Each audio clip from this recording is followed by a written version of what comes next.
Auzu billahi mineşşeytanirracim. Bismillahirrahmanirrahim. Bus teacher Khurshid Ahmad Bhat high school Naugam zone Mawar मेरे बच्चों आज डेट 6 सितंबर 2019 6 9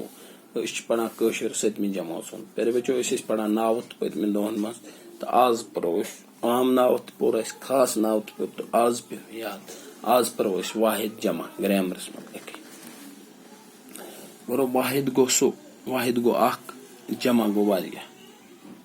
बुचुस यतुकनस बुस वाहिद कुन ये वारिया समो वने जमा अख कलम यह वाहिद ये वारिया कलम समन इम गई जमा अख चोट वाहिद ये वारिया चोच रलन हम गई जमा ये वन इम अक खुद अलाव आसन तमन वन जमा युस अकोई कुन सह गो वाहिद पहले बच्चों में लिखुत कूर अख कूर यह वाहिद कोर मानस गो वारिया कोर तेल आव यह क्या यह जमा मट गई अख मट तमल मट दाई आब मट यह अख मट ये मच आनो मच मट आन तेल गई अक मट यह गई वाहिद मच आन तेल गई जमा मच गई जमा सेर मकान लागान अख सेर यह कुन गो वाहिद सेर अमुक मतलब गो सेर वारिया सेर यम गई जमा कल यप अख कल वसा यह गई वाहिद ये वो कल वारिया कल यह गो जमा दस दस कुन जाए देवार दिख दस वारिया दस दिख यम गई जमा जंग अख जंग गई वाहिद जंग वारिया जंग गई जमा छावल अख कचपूत या अख कट छावल अमुक मतलब गई छावल गई वारिया नूर नूर नारी नूर नारी नूर नूर नूर नूर गो अख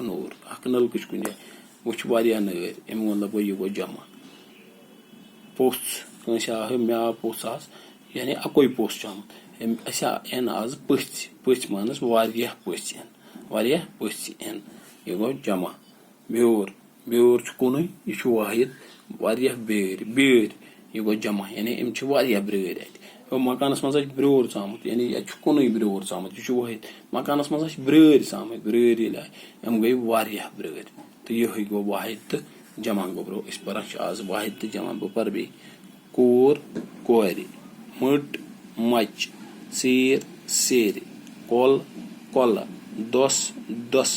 जंग जंग छावल छावल नूर नूर पोच पोच पोच पोच ब्योर ब्योर ब्योर ब्योर बे यह थो याद बह दिन बे तलीम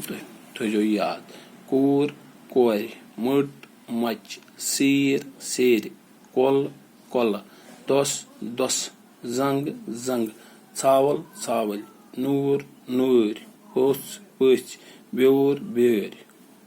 बे दिन बह तलीम वाहिद तो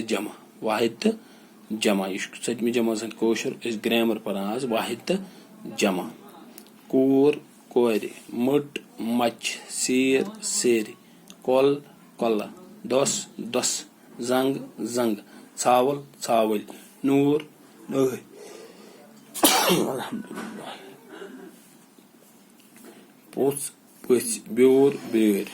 मेरे बच्चों मैं उम्मीद तुम करो याद